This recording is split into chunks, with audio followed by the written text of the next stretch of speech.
தவிக தலைவர் விஜய் பரப்புரையின் போது கூட்ட நெரிசலில் சிக்கி 40 பேர் உயிரிழந்த நிலையில் தற்போது அந்த இடத்தில் தடயவியல் நிபுணர்கள் ஆய்வு மேற்கொண்டு வருகின்றனர். இது குறித்தான கூடுதல் விவரங்களோடு இணைகிறார் நமது செய்தியாளர் ராஜேஷ். வணக்கம் ராஜேஷ், விவரம். வணக்கம்.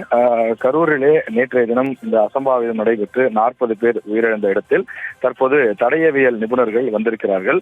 3 மாவட்டங்களை சேர்ந்த அதிகாரிகள் சம்பவ இடத்தில் தற்போது ஆய்வு நடத்தி கொண்டிருக்கிறார்கள். திருச்சி, அரியலூர், பெரம்பலூர் ஆகிய 3 மாவட்டங்களிலிருந்து அதிகாரிகள் தலைமையிலே குழு வந்திருக்கிறார்கள். இந்த 3 மாவட்டங்களை சேர்ந்த அதிகாரிகள் தற்போது இங்கு கணக்கெடுக்கக்கூடிய ஆய்வு செய்யக்கூடிய பணியை மேற்கொண்டிருக்கிறார்கள்.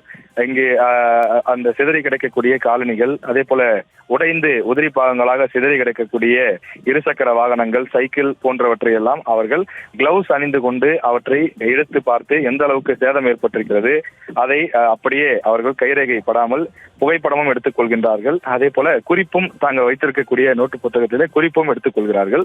தொடர்ந்து இந்த இடம் முழுவதும் இன்ச் பை இன்ச்சாக நகர்ந்து அவர்கள் என்னென்ன பொருட்கள் எல்லாம் சிதறி கிடக்கின்றது, ஹேண்ட்பேக் இருக்கின்றது, மூக்கு கண்ணாடி இருக்கின்றது, பல பேருடைய வாட்ச் சிதறி கிடக்கின்றது, பெண்களுடைய வளையல், மெட்டி, அவர்களுடைய கழுத்தில் அணிந்திருக்கக்கூடிய மணி, கம்மல் போன்ற பலவிதமான அணிகலன்கள் சிதறி கிடக்கின்றது.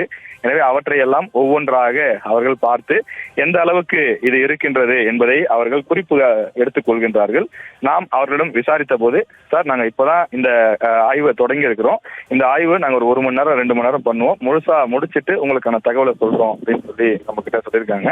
தடயவியல் நிபுணர்கள் அவர்களுடைய கோணத்திலே இங்கு என்ன மாதிரியான தவறு நடந்திருக்கிறது, சந்தேகப்படும்படி எதையும் நடந்திருக்கின்றதா, இது திட்டமிட்ட செயலா, எதேச்சையான செயலா உள்ளிட்ட கோணத்திலே அவர்கள் தங்களுடைய பணியை மேற்கொண்டு வருகிறார்கள்.